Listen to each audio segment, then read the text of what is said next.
ఈరోజు మనం ఒక చాలా ముఖ్యమైన విషయాన్ని విశ్లేషించబోతున్నాం. సరే, దీన్ని వివరంగా విశ్లేషిద్దాం. అవును, తప్పకుండా. తేదీ చూసుకుంటే ఫిబ్రవరి 18, 2026 తెలంగాణలోని నాగర్ కర్నూల్ జిల్లా కుమ్మెర గ్రామంలో మల్లన్న జాతర జరుగుతోంది. అంటే మల్లికార్జున స్వామి జాతర కదా? కరెక్ట్. జాతర అంటేనే మనకు తెలుసు కదా, ఒక పండుగ వాతావరణం. ఊరంతా ఒకచోట చేరే ఒక ఆధ్యాత్మిక మరియు సాంస్కృతిక వేదిక. నిజమే, ఒక సంతోషకరమైన వాతావరణం ఉండాలక్కడ. కాని ఆశ్చర్యకరంగా ఆ కుమ్మెరల్లో జరిగిన ఈ జాతర ఒక భయంకరమైన హింసకు దారితీసింది. అసలు పండుగ వాతావరణంలో మొదలైన ఒక చిన్న వివాదం ఒక పసికందు ప్రాణాలు కోల్పోయే స్థాయికి చేరింది. అవును, ఆ జాతీయ మానవ హక్కుల కమిషన్ కూడా జోక్యం చేసుకునేంత పెద్ద స్థాయికి ఇది ఎలా చేరింది అనేదే ఈరోజు మన ప్రధాన విశ్లేషణ. ఇక్కడ అత్యంత ఆసక్తికరమైన, అలాగే బాధాకరమైన విషయం ఏమిటంటే, ఇది కేవలం ఆ రోజు అప్పటికప్పుడు జరిగిన ఒక భౌతిక దాడి మాత్రమే కాదు. అంటే దీని వెనుక ఇంకేదైనా ఉందంటారా? ఖచ్చితంగా. గ్రామాల్లో జాతరలు కేవలం భక్తికి పరిమితం కావు కదా, అవి సామాజిక సమీకరణాలు, అలాగే అధికార సంబంధాలు స్పష్టంగా కనిపించే వేదికలు. రైట్. మనం లోతుగా విశ్లేషిస్తే ఈ సంఘటనలో కుల వివక్ష, పాత పగలు మరియు స్థానిక ఆధిపత్య పోరు అన్నీ ఒక్కసారిగా బయటపడ్డాయి. అయితే అసలు ఆ రోజు ఏం జరిగిందో తెలుసుకోవడంతో ప్రారంభిద్దాం. ఆ గొడవకు కేంద్ర బిందులు ఒక కుటుంబం కదా. ఆ కుటుంబం నేపథ్యమేమిటి? వాళ్ళు గుడికి వెళ్ళినప్పుడు ఎగ్జాక్ట్గా ఏం జరిగింది? ఆ గ్రామానికి చెందిన ఒక బీసీ కుటుంబం గుడికి వెళ్ళింది. వాళ్లది చాకలి సామాజిక వర్గం. ఓకే. ఆ కుటుంబంలో చిలుకేశ్వరం చంద్రకళ, ఆమె కుమారుడు చాకలి గణేష్ మరియు గణేష్ భార్య చిలుకేశ్వరం మౌనిక ఉన్నారు. ఇక్కడ మనం గమనించాల్సిన ఒక సామాజిక నేపథ్యముంది. ఏంటది? మౌనిక ఎస్సీ సామాజిక వర్గానికి చెందిన మహిళ. వారితో పాటు వాళ్ల 2 నెలల పసికందు, ఆ బిడ్డ నాయనమ్మ మరియు అత్త కూడా గుడికి వెళ్లారు. అంతా కలిసి సంతోషంగా గుడికి వెళ్లారు. మరి సమస్య ఎక్కడొచ్చింది? వాళ్ళు గుడి ప్రవేశద్వారం వద్దకు రాగానే అగ్రవర్ణాలకు చెందిన కొందరు వ్యక్తులు వాళ్ళని అడ్డగించారు. లోపలికి వెళ్లాలంటే 100 రూపాయలు ప్రవేశ రుసుము కట్టాలని డిమాండ్ చేశారు. ఒక్క నిమిషం. ఆ గుడిలో ప్రవేశానికి అందరూ డబ్బులు చెల్లిస్తున్నారా? ఆ జాతరకు ఏదైనా అధికారిక ప్రవేశ రుసుము ఉందా? లేదు, అదే కదా అసలు పాయింట్. అంటే 100 రూపాయలనేది చాలా చిన్న మొత్తం. అది ఇంత పెద్ద వివాదానికి ఎలా దారితీసింది? అక్కడే అసలు సమస్య మొదలైంది. ఆ జాతరలో ప్రవేశం అందరికీ ఉచితం. అక్కడున్న వేరే ఎవరినీ వాళ్ళు డబ్బులు అడగలేదు. కేవలం ఈ కుటుంబాన్ని మాత్రమే అడిగారా? అవును, కేవలం తమను మాత్రమే ఎందుకు అడుగుతున్నారు? ఇతరులు ఉచితంగానే వెళ్తున్నారు కదా అని ఆ కుటుంబం ప్రశ్నించింది. చాలా సహజమైన ప్రశ్న కదా అది. అవును, కాని వాళ్ళలా ప్రశ్నించిన వెంటనే అక్కడున్న ఆ వ్యక్తులు వాళ్ళని కులం పేరుతో అత్యంత అసభ్యకరమైన పదజాలంతో దూషించడం మొదలుపెట్టారు. అబ్బా. తక్కువ కులం వారిని ప్రస్తావిస్తూ తీవ్రంగా అవమానించారు. ఇది ప్రాథమిక ఆధారాలు మరియు సాక్షుల కథనాలను బట్టి స్పష్టంగా తెలుస్తోంది. కేవలం ఒక చిన్న ప్రశ్న అడిగినందుకు వెంటనే కులం పేరుతో దూషించడమనేది నిజంగా ఆశ్చర్యంగా ఉంది. కాని ఇది కేవలం మాటలకే పరిమితం కాలేదు కదా, భౌతిక దాడిగా ఎలా మారింది? ఆ గొడవ చాలా వేగంగా, హింసాత్మకంగా మారిపోయింది. మాటల యుద్ధం కాస్త చేతల్లోకి దిగింది. దాడి తీవ్రత ఎలా ఉంది? గుడిలో కొబ్బరికాయలు కొట్టడానికి ఉపయోగించే ఒక పెద్ద ఇనుప రాడుతో గణేష్పై దాడి చేశారు. ఆ దాడి ఎంత గుడ్డిగా జరిగిందంటే, ఆ గందరగోళంలో దాడి చేస్తున్న వారిలో ఒక వ్యక్తికి పొరపాటున ఆ రాడ్ గోడకు తగిలి అతనే గాయపడ్డాడు. దీన్ని బట్టి అక్కడ ఎంతటి భయానక వాతావరణం ఉందో మనం అర్థం చేసుకోవచ్చు. నిజంగా వణుకు పుట్టిస్తోంది. మరి ఆ మహిళల పరిస్థితేంటి? అది ఇంకా దారుణం. మహిళలను జుట్టు పట్టుకుని నేలపై లాక్కెళ్లారని, భౌతికంగా అత్యంత దారుణంగా కొట్టారని నమోదైంది. కనీస కనికరం లేకుండా ప్రవర్తించారు. ఇదంతా వింటుంటే మనసు చాలా బరువెక్కుతోంది.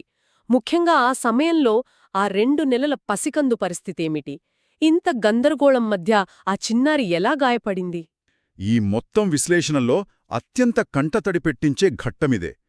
తన భర్తపై ఇనుప రాడ్లతో దాడి జరుగుతుంటే మౌనిక వారిని ఆపటానికి శతవిధాలా ప్రయత్నించింది. పాపం ఆ తల్లి ఎంత తల్లడిల్లిపోయిందో. అవును, ఆ దాడి చేసేవారిని బతిమాలుకుంటూ ఆ 2 నెలల పసికందును వాళ్ల కాళ్ల వద్ద ఉంచి ప్రాధేయపడింది.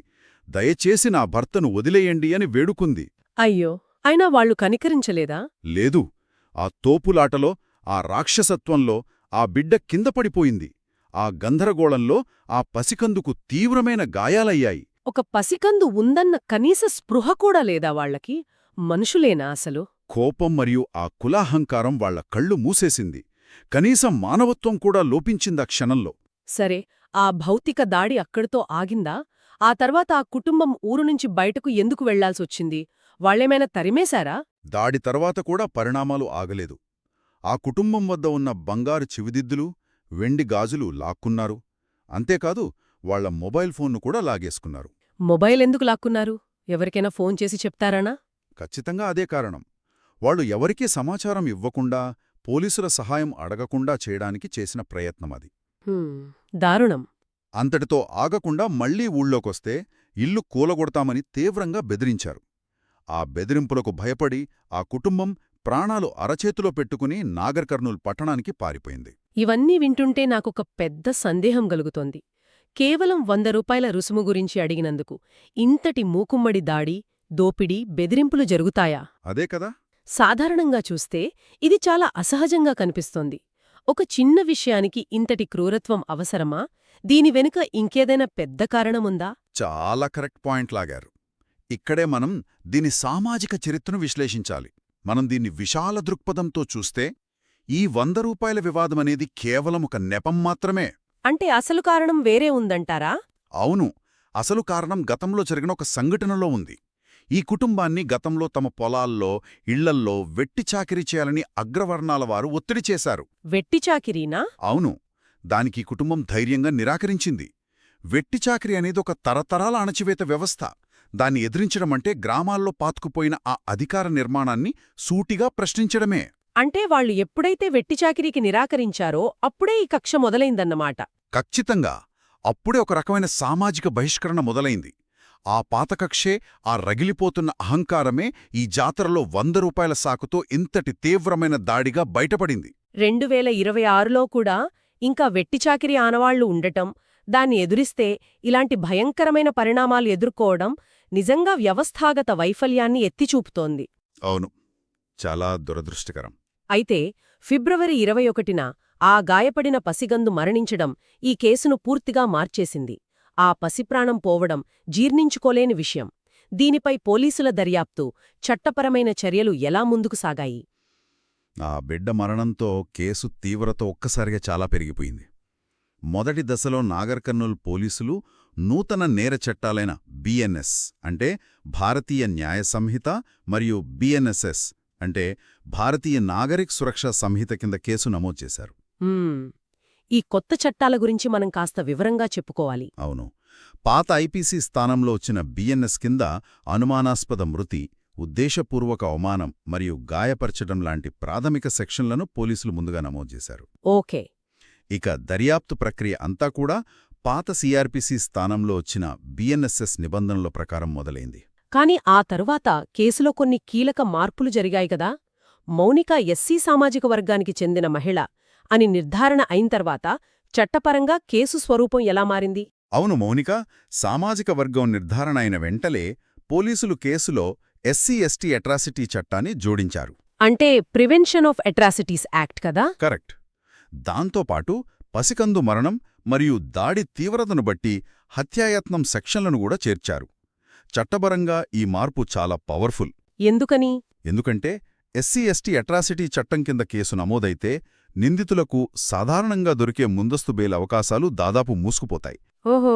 అంతేకాకుండా దీని దర్యాప్తును ఒక ఉన్నత స్థాయి పోలీస్ అధికారి అంటే డీఎస్పీ లేదా అంతకంటే పైస్థాయి అధికారి మాత్రమే చేయాల్సుంటుంది. ఒక సాధారణ కానిస్టేబుల్ లేదా ఎస్ఐ విచారించడానికి వీల్లేదు. మరి ఈ కేసులో నిందితులెవరెవరు? అరెస్టులేమైనా జరిగాయా? ఎఫ్ఐఆర్లో శ్రీను, ఎస్, మధు, సతీష్ రెడ్డి, పవన్, కన్నయ్య, శ్రీకాంత్ రెడ్డి, నరేష్ తదితరుల పేర్లను స్పష్టంగా పేర్కొన్నారు. వారిలో 3 పోలీసులు వెంటనే అరెస్టు చేసినట్లు సమాచారం ఉంది. నిందితుల అరెస్టు వరకు చూస్తే దర్యాప్తు ఒక కొలిక్కొస్తున్నట్లు అనిపిస్తోంది. కాని ఈ కేసుకి సంబంధించి పోలీసులకు ఒక కౌంటర్ ఫిర్యాదు కూడా అందింది కదా, దాని వివరాలేమిటి? అవును, మనం దర్యాప్తులో ఉన్న ఈ రెండో కోణాన్ని కూడా ఎలాంటి పక్షపాతం లేకుండా పరిశీలించాలి. ఉంద్యాల శ్రీనివాసరెడ్డి అనే వ్యక్తి పోలీసులకు ఒక కౌంటర్ కంప్లైంట్ ఇచ్చాడు. అతనేమన్నాడు?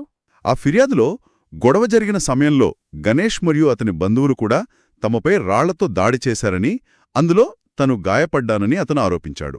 మ్మ్. ఇలా కౌంటర్ ఫిర్యాదులు రావడం స్థానిక ఘర్షణల కేసుల్లో మనం తరచుగా చూస్తుంటాం గదా.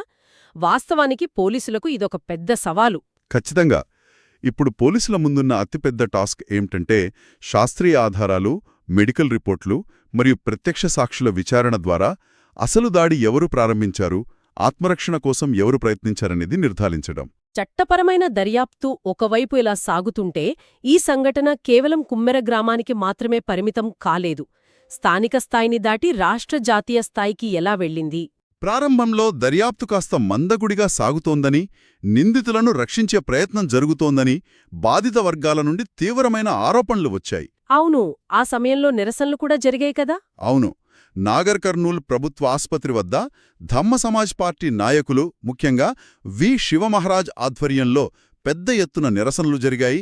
కేవలం దాడి కోణంలోనే కాకుండా దీని వెనుకున్న వెట్టి చాకరీ ఆరోపణలపైన కూడా లోతైన విచారణ జరగాలని వాళ్లు గట్టిగా డిమాండ్ చేశారు.